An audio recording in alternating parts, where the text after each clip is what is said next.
વડોદરાવાસીઓએ જ્યારે આ બજેટ પર પોતાની પ્રતિક્રિયા આપી છે તો સાંભળી લઈએ કે તેમનું પણ શું કહેવું છે.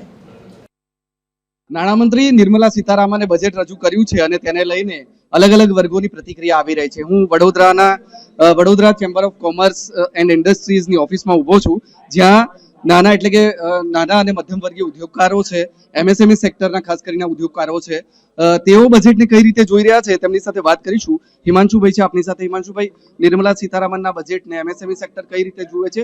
કારણ કે ઘણા વર્ષોથી એમએસએમઈ સેક્ટર ઘણી બધી અપેક્ષાઓ રાખીને બેઠું હતું. ઘણા વર્ષોની અપેક્ષાઓ આ બજેટમાં સંતોષાય એવું સ્પષ્ટપણે દેખાઈ રહ્યું છે. સરકારનો મજબૂત ઈરાદો એમએસએમઈને સપોર્ટ કરવાનો એ પણ આ બજેટમાં દેખાઈ રહ્યો છે.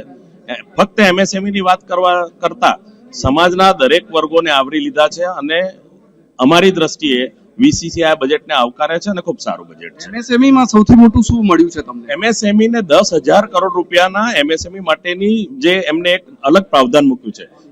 સાથે ટાઈની એટલે નાના ઉદ્યોગ, ગૃહ ઉદ્યોગો માટે પણ એમને 2,000 કરોડ રૂપિયાનું એક અલગથી આયોજન મૂક્યું છે.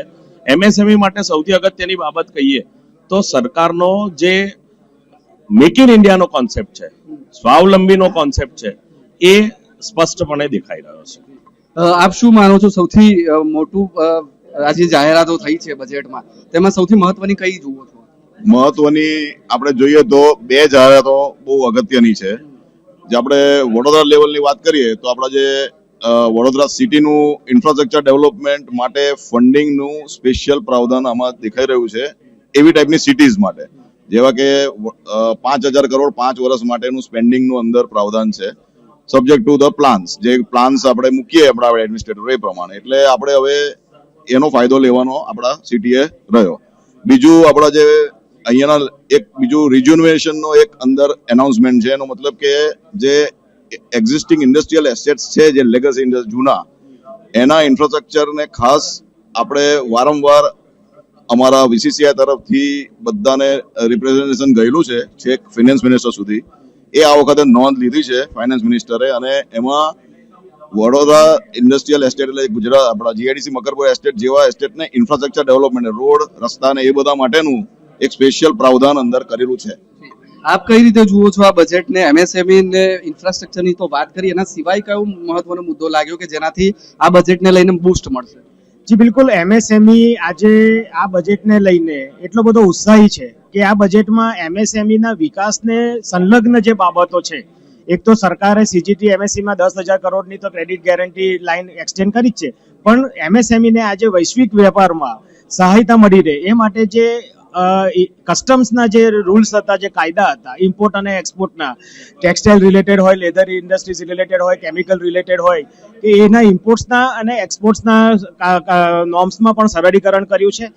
કારણ કે જ્યારે ભારત સરકારે છેલ્લા લગભગ 2-3 વર્ષમાં 4 મહત્વના એફટીએ સાઇન કર્યા છે, ફોરેન ટ્રેડ એગ્રીમેન્ટ, ઓસ્ટ્રેલિયા સાથે, ન્યુઝીલેન્ડ સાથે, યુકે સાથે, દુબઈ યુએઈ સાથે, અને હાલમાં EU સાથે જે એફટીએ સાઇન થયું છે, તો એનો મહત્તમ લાભ એમએસએમઈ સેક્ટરને પણ મળે એ હેતુથી એક્ઝિમ પોલિસીમાં પણ એમને ખાસા એવા સુધારા સૂચવ્યા છે.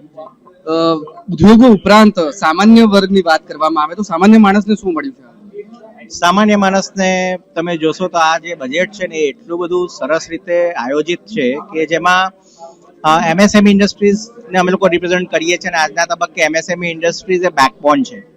અને એમએસએમઈ ઇન્ડસ્ટ્રીઝમાં જે કામ કરનાર વર્ગ છે એ સામાન્ય વર્ગ છે કે જેના થ્રુ પોતાનું ઘર ચલાવતા હોય છે. જ્યારે એમએસએમઈને બૂસ્ટ મળશે તો ઓવરઓલ તમે જોશો તો સામાન્ય જે વર્ગ એની જોડે જોડાયેલો છે એને પણ ઓટોમેટિક પોતાની આવકમાં વધારો મળશે, જેના થકી એને પોતાની આવક વધશે તો એની પોતાની લાઈફ ઓફ લિવિંગ જે છે સ્ટાન્ડર્ડ છે ઘણા ઊંચા જશે. ખેડૂત વર્ગ એટલે કૃષિ ઉદ્યોગને પણ ઘણી બધી અપેક્ષાઓ હતી આ બજેટને લઈને, એ મળ્યું છે? એને કઈ રીતે? કૃષિ ઉદ્યોગ માટે અને કૃષિ ઉત્પાદન માટે આ બજેટ બહુ આવકારદાયક છે. કૃષિ ક્ષેત્રમાં બહુ વિકાસ થશે.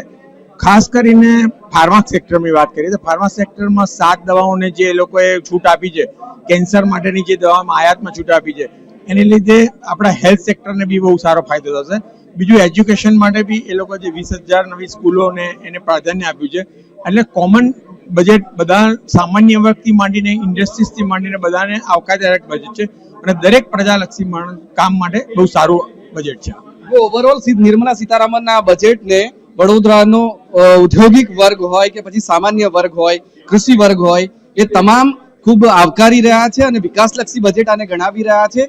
વડોદરા એ ફાર્માનું હબ કહેવાય છે, એટલે ફાર્મા ઇન્ડસ્ટ્રીઝને એમએસએમઈ માટે જે જાહેરાતો કરવામાં આવી છે તેને લઈને પણ આ વર્ગો ખૂબ ખુશ જણાઈ રહ્યા છે. અમિત ઠાકોર, TV 13, વડોદરા.